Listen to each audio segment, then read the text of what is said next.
donc tey la ñuy waxtaanee ku dégg tey nag xam ni que mooy li nga xamante ni moom la ñuy infuser ci ndox bu tàng di koy naan am na thé vert am na thé noir am na thé menthe am na thé jasmine am na différents thé yoo xamante ni ku ci nekk au choix am na thé orange thé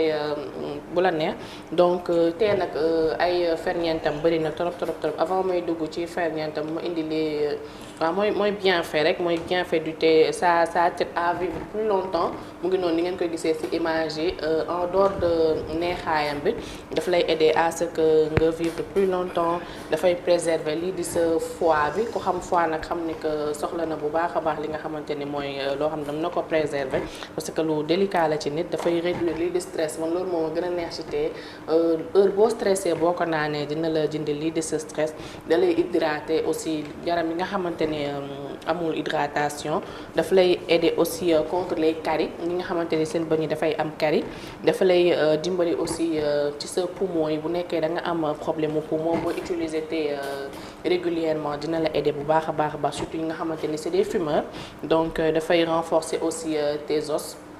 comme keroog li ma fi waxoon ne ñi nga xamante ni seen damp baaxul seen yax yi dëgërul donc bu nekkee da ngay naan tee rek dina la aider à ce que mu renforcer lii di say os donc ñi nga xamante ni aussi dañoo am poids te bëgg maigrir duñu bëgg def sport wala ñuy def régime donc thé aussi baax na si ñu koy naan après chaque repas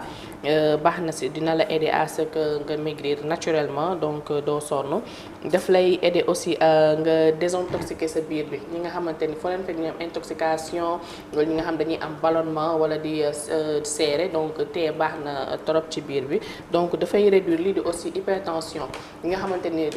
dañuy lekk lu niin di am tension wala di lekk ay xorom donc heure boo lekkee rek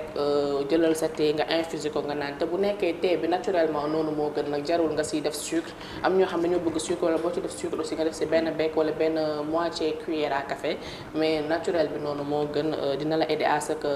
diwlin bi nga lekkoon dina dañ wala xorom bi nga utiliser woon dina dañ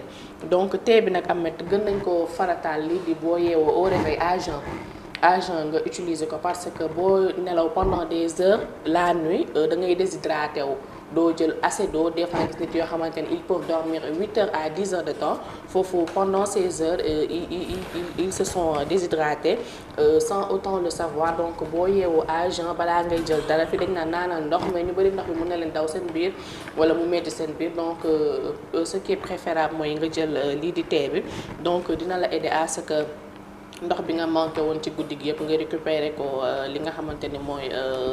heure bi ngay yeew donc daf lay aider aussi dafay dindi li nga xamante ni aussi mooy diurétique bi baax na si trop ñi nga xamante ni aussi ñoo am diabète ñi nga xamante ni seen taux de sucre dafa bëri seen yaram il est préférable ngeen jël thé bi nga xamante ne nag mooy thé vert bi ñuy bind thé vert baax na trop nga koy jël après chaque repas wala booy dem bay tëdd nga daal di koy jël tëdd bi sax amet fa laay ñëw donc ñi nga xamante ne dañuy am insomnie laa ñu di jël ay garab yoo xamante ni c'est pour dormir et autres boo jëlee thé c'est très bon da ngay nelaw paisiblement donc loo xamante ni la dina la aider à ce que nga nelaw naturellement donc ñi nga xamante ni aussi dañuy am lii di problème mu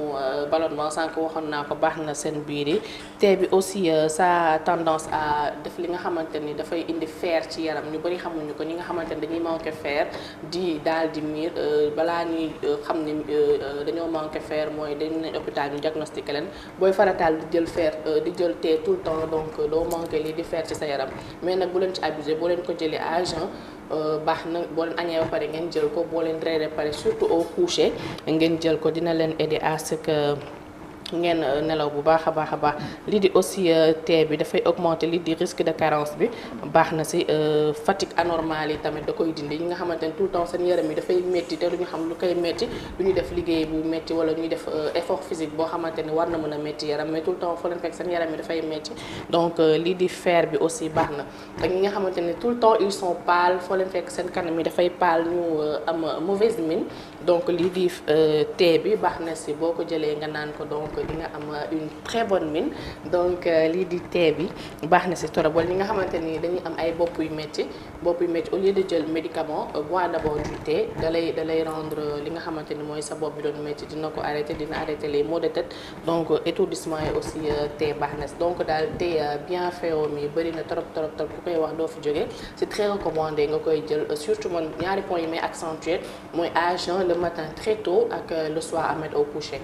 waaw merci beaucoup gars yi laaj yu Babacar bi.